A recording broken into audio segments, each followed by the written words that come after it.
Blessings, everybody. Welcome to the channel. I'm Dane, your host. I hope you're doing well wherever you may find yourselves.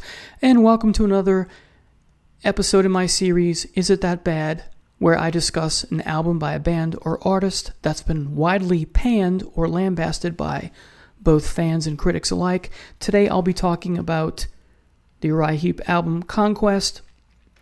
And the inspiration for this is due to a little to and fro in the comment section between myself and a commenter about my most recent Face Off Friday video, where I discussed whether or not Perfect Strangers by Deep Purple or Abominog by Uriah Heep was the better album.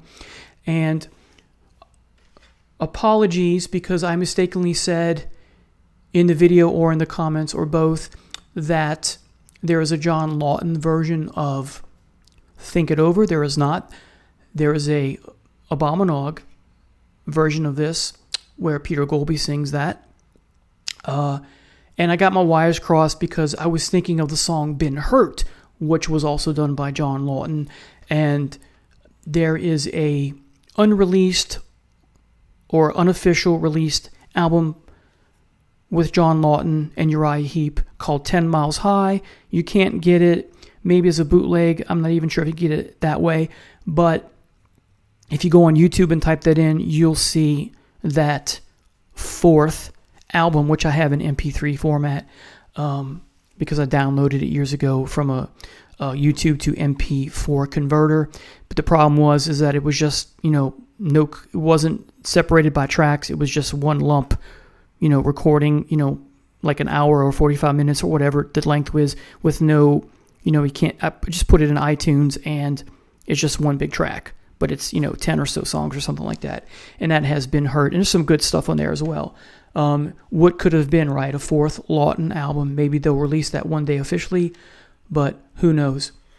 So to get back on track, again, Conquest is the order of the day to discuss with you my thoughts on whether I agree with the critics or fans who panned this album.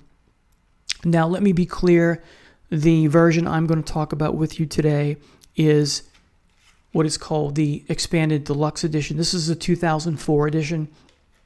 And a lot of the Uriah Heep stuff over the years has been re-released in different forms, sometimes two albums in one, that kind of thing. The 1997 versions of bonus tracks are much different, often from the 2004. I would recommend, if you can find them still, the 2004 editions, because there are more bonus tracks. And these go from the first album through and including, give or take, Abominog. There may be some after that, but for me, that's the best, Uriah Heep run, if you will.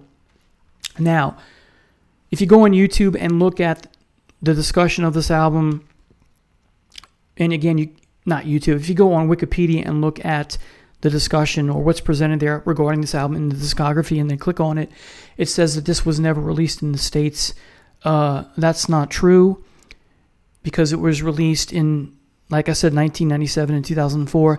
Now, if they meant the original version on vinyl, okay, maybe even CD, but CD is definitely not true, because I remember seeing this in Tower Records. And I'll get to a little anecdote about that in a minute, because I think it's kind of cool, or just kind of sharing something that you might like. So I remember seeing this in Tower Records, and as I said, Wikipedia says that this was never released in the United States, even as an import. And this could not have been this version or the 1997, because when I was in Tower Records, it was like 91 or 92. At the latest, 93. So the 97 or 2004 hadn't come out by that time. 97 or 98, Tower Records had closed down in the French Quarter, the only one in the city. And so it had to be the original version, CD version that came out, Lord knows when. The date for that is, I don't know what that is. But anyway, now, in addition to being inspired by someone in the comments section to talk about this album, it also got me thinking, let me try again, because I did a video a while back where I finally found copies, I had to get most of them from England, of the 2 CD versions of the first album through and including Wonderworld. So I was like, well, let me try again and see if I can find this. I got this a couple days ago. And then today I'm supposed to be getting the Lawton Trilogy, Firefly, Innocent Victim, and Fallen Angel. I'm so excited because of the bonus material that you get with that, which I have in MP3 format already, but I like as a collector to have them. Plus I want to play them on CD, not just MP3 all the time. And the reason to get those as well is to eventually, hopefully, get rid of this box set that I have, because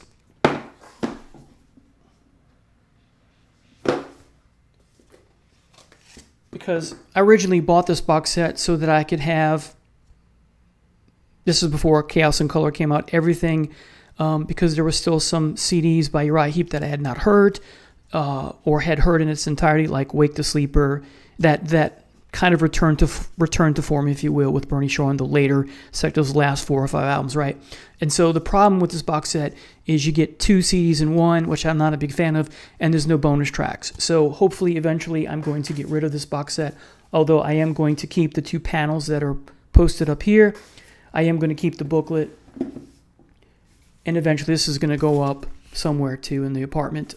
So I'm going to sell this, or give it to someone who wants it, that's a close friend, or someone who likes Uriah Heep that I know, which may be difficult, because there's no need to keep this.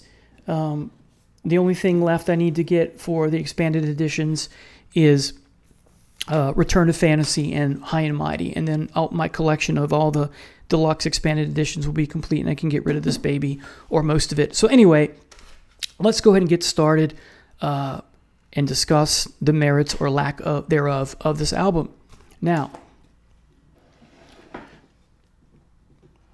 as you know, John Sloman is the vocalist on here, and I am going to read a few things about what Ken Hensley had to say about Sloman.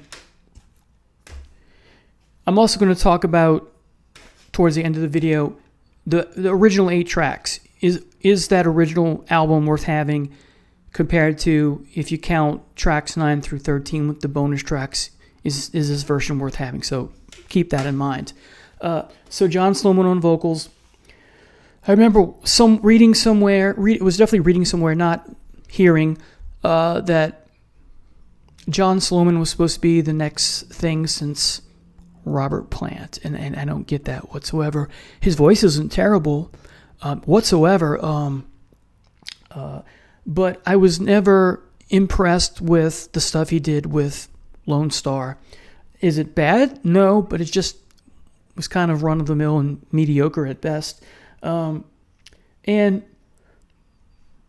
they're not exactly the same, but when I listen to Lone Star, there's something about it that makes me think of Moxie, Detective, maybe even a taste of Loverboy.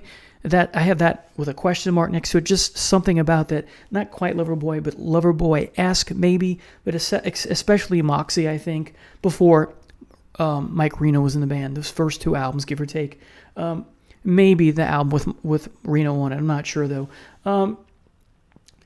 Now, let's look at what Ken Hensley had to say about Sloman.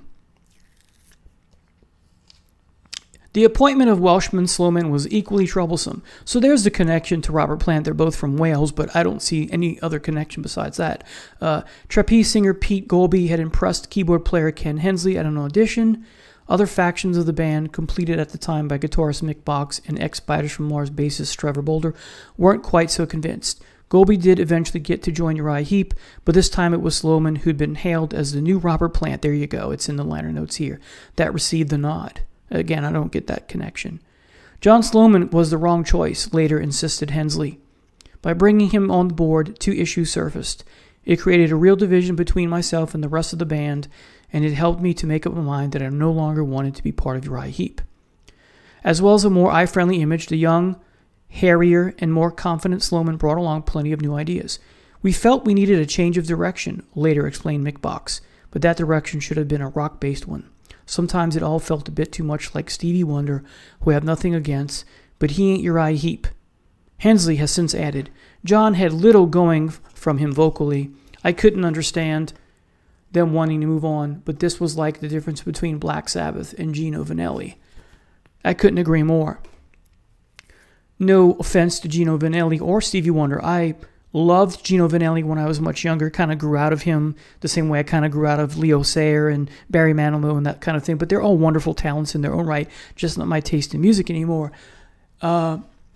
Storm at Sunup, I think, is Gino Vanelli's magnum opus. I once in a while will listen to that. It's a good album for what it is, but it's not my cup of tea really that much. Anyway, I have to be in the mood. So yeah, it's moving. Again, this is something I've been saying a lot, that this notion of when you move too far away from your signature sound. I get experimenting, but when you totally ignore your roots, that could be a problem. And I think that's what Hensley and Box are eventually saying here. Definitely, they're both saying that. Now, why didn't Hensley step up with this album? He doesn't have the presence on this album that you have with all the albums before it. So Hensley's partly to blame, I guess, but I can see him caving in because he's in a minority, and maybe they didn't want his Hammond organ keyboard presence as much. They wanted a more commercial pop, success thing here. Now I'll say this is the anecdote I was finally getting to, is for the longest time I didn't know this album existed whatsoever. I had no idea this existed. And it's because what made me realize it existed was Tower Records. And I didn't even buy it when I saw it. I was like, I'll come back. And when I went back, it was gone. And then I hear it later on YouTube and that kind of thing. So I was very late in hearing this. And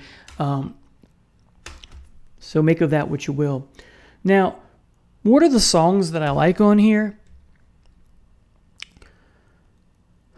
Well, I'm going to read some more of the liner notes because I think it'll give you a taste of what many of us agree with. The writer here says that Conquest boasts a handful of worthwhile songs like Feelings, Fools, and perhaps even Carry On. And then he says, but it is undoubtedly the band's poorest album. I'm going to come to that in a few minutes. I'm going to agree with Feelings, Fools, and Carry On, but Feelings is way too commercial.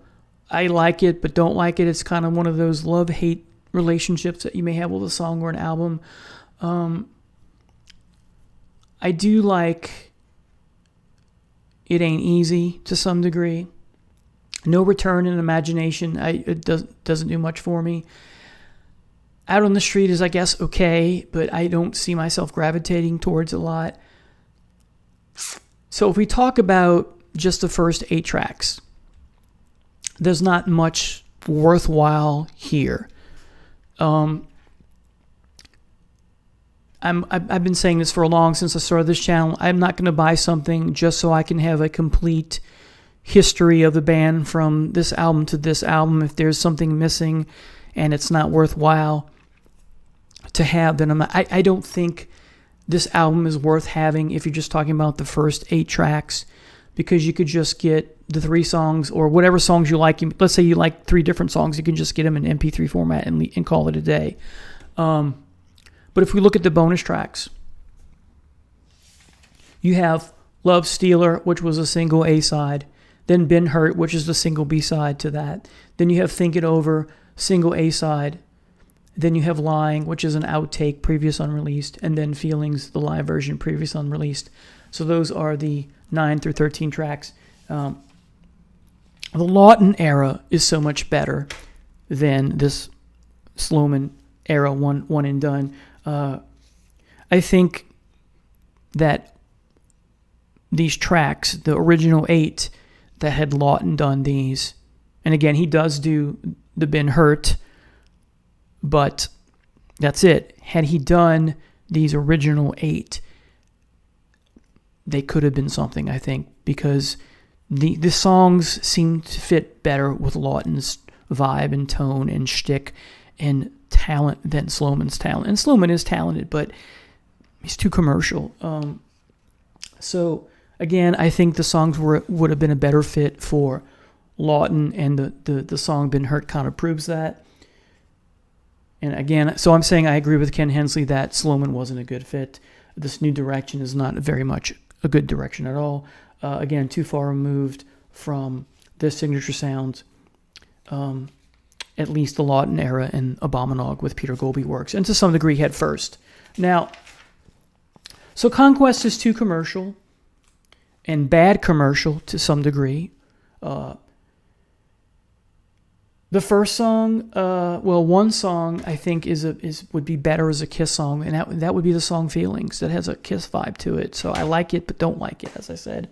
Now, there was a song when this was originally released when it was redone as bonus tracks in the 1997 version, there was a song called, I just wrote it down and now I got to go back. Joanna. My Joanna Needs Tuning, whatever that means. I have some ideas. I think one of them's Freudian. I think maybe it's the name of a guitar or a bass. Who knows?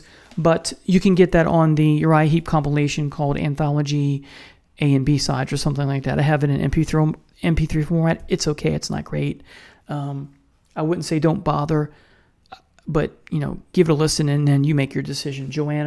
My Joanna Needs Tuning is the name of the song. It's a Sloman song that was recorded for the Conquest sessions. Now,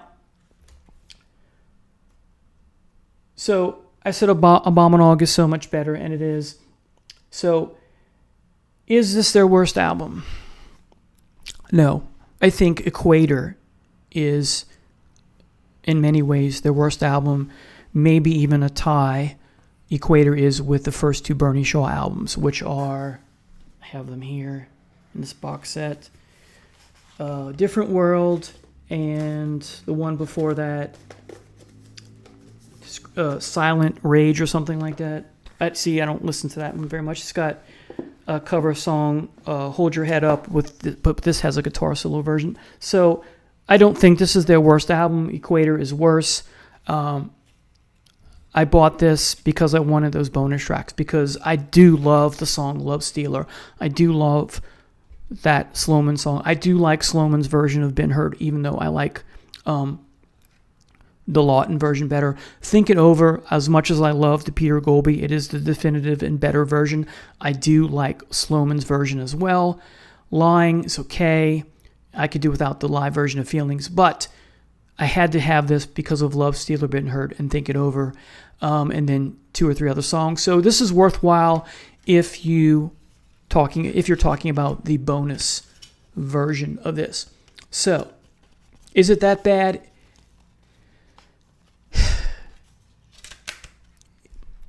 No, it's mediocre. It's not bad. It's not poor. It's mediocre, or just below mediocre, if that makes sense. But if you're talking about the bonus track, so the 13 version, the 13 track version, which is here, I would say it's slightly above mediocre, if that makes sense. So is it that bad?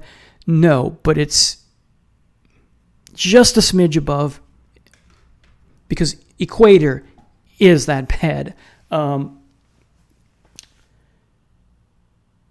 I won't go so far as to say,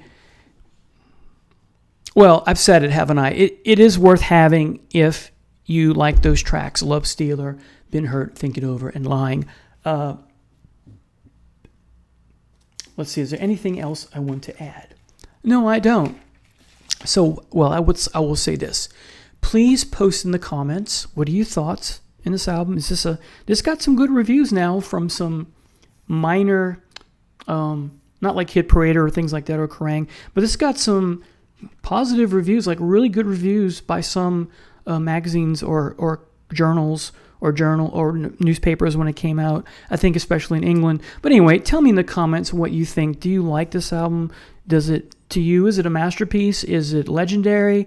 Is it very good? Is it great? Is it mediocre? Is it really bad? Is it a coaster, right, to put your drink on? Just tell me what your thoughts are. Thank you so much for watching. Take care. Bye now.